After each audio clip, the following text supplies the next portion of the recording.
commencé le 18 mai. C'était le jour où j'ai commencé Pixel Butterfly. À ce moment-là, je ne savais pas encore où cette aventure allait aller. Je ne savais pas combien de vidéos j'allais créer, combien de personnes allaient me suivre, ni même combien de temps cette chaîne allait durer.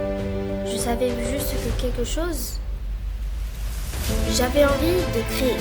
Au début, Pixel Butterfly était simplement une idée, puisque cette idée est devenue une vidéo, puis une deuxième, puis une chaîne avec sa propre histoire. Et petit à petit, il y a eu des moments que je n'aurais jamais imaginé. Des vidéos dont je suis fière, des vidéos que je regarde aujourd'hui en me disant mais pourquoi j'ai fait ça.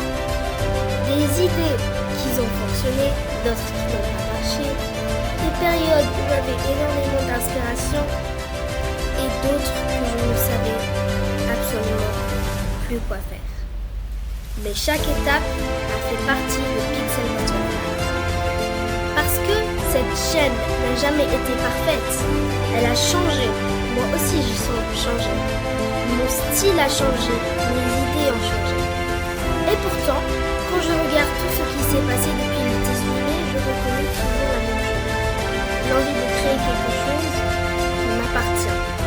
Pixel Butterfly, ce n'est pas seulement une chaîne YouTube, c'est toutes les idées que j'ai eues à des heures improbables, toutes les vidéos que j'ai recommencées parce que quelque chose ne me plaisait pas, toutes les fois où j'ai pensé cette fois, c'est bon, j'arrête, avant de revenir une nouvelle idée. Et surtout, c'est tous les souvenirs créés pendant cette aventure. Alors, aujourd'hui, je ne veux pas seulement regarder le nombre d'abonnés ou les statistiques. Aujourd'hui, je veux regarder le chemin. Parce que qu'avant d'arriver ici, il y avait un début. Et ce début, c'était le 18 mai 2026. Aujourd'hui, je peux enfin regarder derrière moi et me dire « Waouh, tout ça est vraiment parti de là. » Et ceci n'est que le début. Alors j'ai vraiment hâte de voir le prochain chapitre va nous emmener. Mais avant Pixel Butterfly, il y avait moi. Et avant même de savoir ce que était une chaîne YouTube, quand j'avais seulement 5 ans, je prenais parfois le téléphone de mon père et je faisais des vidéos. Elles n'étaient pas publiées. Personne ne pouvait les voir à part moi et mes parents. C'était juste moi, avec mon imagination d'enfant. Devant une caméra, en train de parler toute seule, sans décor, sans matériel, sans rien de spécial. Et pourtant, mes parents étaient heureux de me voir faire ça. Ils me regardaient créer et parler devant la caméra et m'amuser toute seule.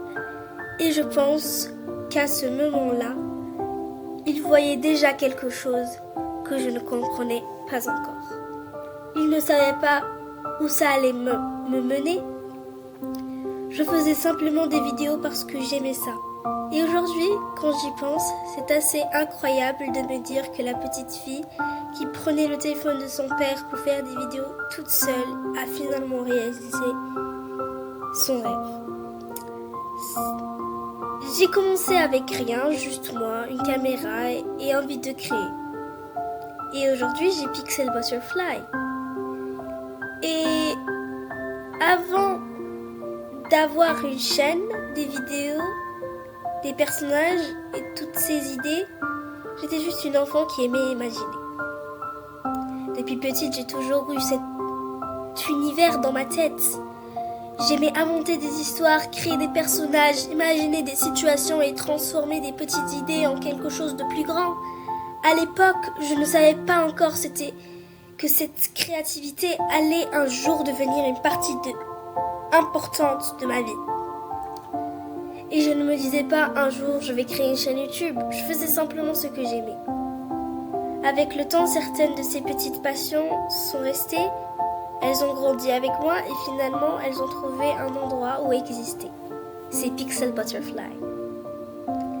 Quand je regarde aujourd'hui ce que je fais, je me rends compte que Pixel Butterfly n'est pas peut-être apparu de nulle part. Il avait déjà une petite partie de Pixel Butterfly dans l'enfant que j'étais. Une enfant qui aimait créer des mondes sans savoir qu'un jour elle allait partager avec d'autres personnes. Et peut-être que c'est ça qui rend cette aventure encore plus spéciale. Parce que, quelque part, Pixel Butterfly est aussi une petite partie de mon enfance qui a grandi avec moi. Et puis, il y a eu une autre partie de moi que j'ai commencé à découvrir, la musique. Créer des vidéos, c'était déjà quelque chose que j'aimais énormément. Mais j'avais aussi envie de créer quelque chose que je pouvais vraiment appeler ma musique. C'est comme ça que Starlit est arrivé. Et Starlit n'est pas seulement de la musique, c'est aussi un groupe avec Ariel, Mia et Luna. Ensemble, elles représentent une nouvelle partie de mon univers, avec leur propre personnalité, leur propre histoire et leur propre place dans mon monde. Au début, ce n'était peut-être qu'une idée parmi toutes les autres, mais petit à petit, j'ai commencé à imaginer des chansons, des concepts, des ambiances et tout un univers autour de la musique. Et ce que j'aime dans la musique, c'est qu'elle permet de créer quelque chose qu'on ne peut pas toujours expliquer avec des mots. Avec Starlit, j'ai pu essayer quelque chose de différent. J'ai pu créer sans forcément chercher à faire comme quelqu'un d'autre. C'était mon idée, tout simplement. Mon univers et ma musique. Et quand je repense à tout ce que j'ai créé depuis, je me rends compte que Pixel Butterfly ne s'est pas construit autour d'une seule chose. Elle s'est construite autour de mes idées. Et peut-être que la petite fille de 5 ans qui parlait toute seule n'aurait jamais imaginé qu'un jour elle créerait ses propres musiques.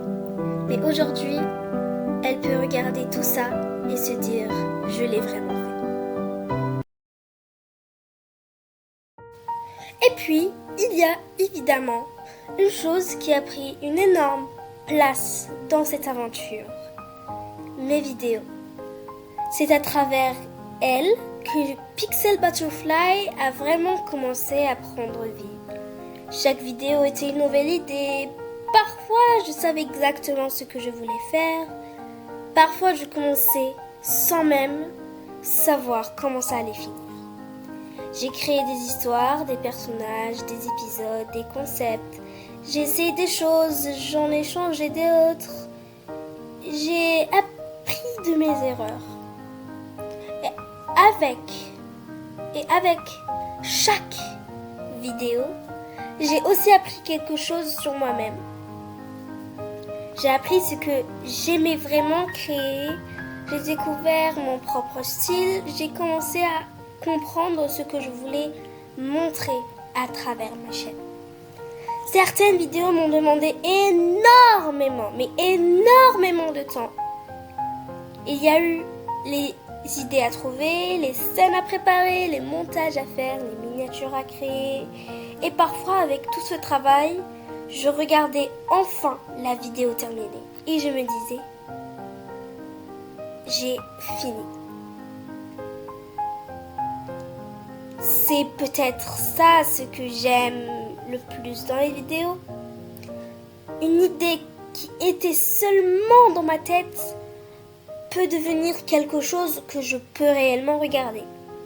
Et même si toutes mes vidéos sont pas parfaites, chacune d'entre elles fait partie de mon histoire. Parce que si je supprimais toutes les anciennes vidéos, toutes les premières idées et toutes les choses que j'ai essayées, je supprimerais aussi une partie de mon chemin qui m'a amené jusqu'ici. Alors, oui, mes vidéos ont changé, mais elles ont changé avec moi. Et quand je regarde Pixel Butterfly aujourd'hui, je ne vois pas seulement une chaîne, je vois toutes ces petites idées qui, une par une, sont devenues quelque chose de beaucoup plus grand. Mais toutes les histoires ont aussi leurs moments plus difficiles et Pixel Butterfly en a eu un. Ma chute. Petit à petit, mes vidéos ont commencé à être moins regardées. Je pouvais passer du temps à préparer une vidéo, à la monter, à réfléchir à la miniature, à essayer de faire quelque chose que j'aimais vraiment et que peut-être vous alliez aimer. Et au final, les résultats n'étaient pas ce que j'espérais. Et forcément, ça faisait quelque chose. Je commençais à être fatiguée. Fatiguée de chercher constamment des nouvelles idées. Fatiguée de monter, fatiguée de recommencer, fatiguée de vouloir toujours faire mieux en mieux. Et parfois, même quand j'avais une idée, je n'avais simplement plus d'énergie à la réaliser. Puis, il y avait Entre amis et mensonges, une série laquelle j'avais mis des idées, des personnages et beaucoup de temps. Mais un jour, j'ai compris que je n'avais plus la même motivation à la continuer. Et j'ai dû accepter quelque chose qui n'était pas facile. La série devait se terminer. Ce n'était pas forcément la fin que j'avais imaginée, mais parfois continuer quelque chose qu'on n'aime plus avant peut faire encore plus de mal que de lui dire au revoir. Alors j'ai laissé cette histoire se terminer et pendant cette période, Pixel Butterfly ne ressemblait plus à vraiment ce qu'elle était au début. Il avait moins d'énergie, moins d'inspiration, plus de fatigue et pendant un moment, j'ai eu l'impression que tout ce que j'avais construit commençait à disparaître petit à petit. C'était ma chute, tout simplement. Mais même dans cette période, Pixel Butterfly n'était pas vraiment fini. Parce qu'une chute, c'est peut-être la fin d'une période, sans être la fin de l'histoire.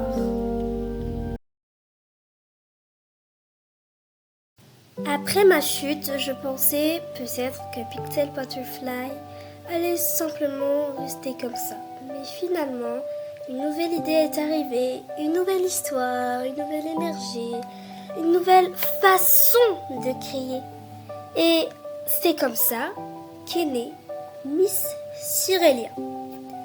Elle n'est pas arrivée par hasard, elle est arrivée après une période où j'étais fatiguée, où certaines choses s'étaient terminées et où je ne savais plus vraiment quelle direction prendre. Mais parfois, il suffit d'une nouvelle idée pour avoir envie de recommencer. Miss Sirelia représente justement ce nouveau départ. Ce n'est pas effacer tout ce qui s'est passé. Ce n'est pas oublier mes anciennes vidéos, mes anciennes séries ou toutes les choses que j'ai créées, mais simplement prendre tout ce que j'ai appris et commencer quelque chose de nouveau. Quand je regarde le chemin que j'ai parcouru depuis le 18 mai 2026, je vois tellement de versions différentes de Pixel Butterfly. La petite fille de 5 ans, la créatrice qui a commencé à faire ses premières vidéos, la personne qui a créé sa propre musique, la créatrice qui a connu ses moments de fatigue et sa chute, et maintenant, il y a Miss Sirelia. Un nouveau chapitre, et peut-être que c'est ça finalement Pixel Butterfly.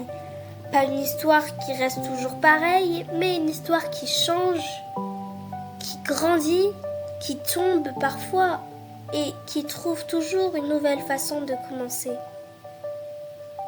Alors après tout ce chemin, je ne veux pas dire que c'est la fin, parce que si Miss Irelia vient de naître, alors l'histoire de Pixel Butterfly est loin d'être terminée, tout simplement. Merci d'avoir fait partie de cette histoire. Et maintenant, bienvenue dans la nouvelle ère de Pixel Butterfly. Bienvenue chez Miss Irelia, mes élites.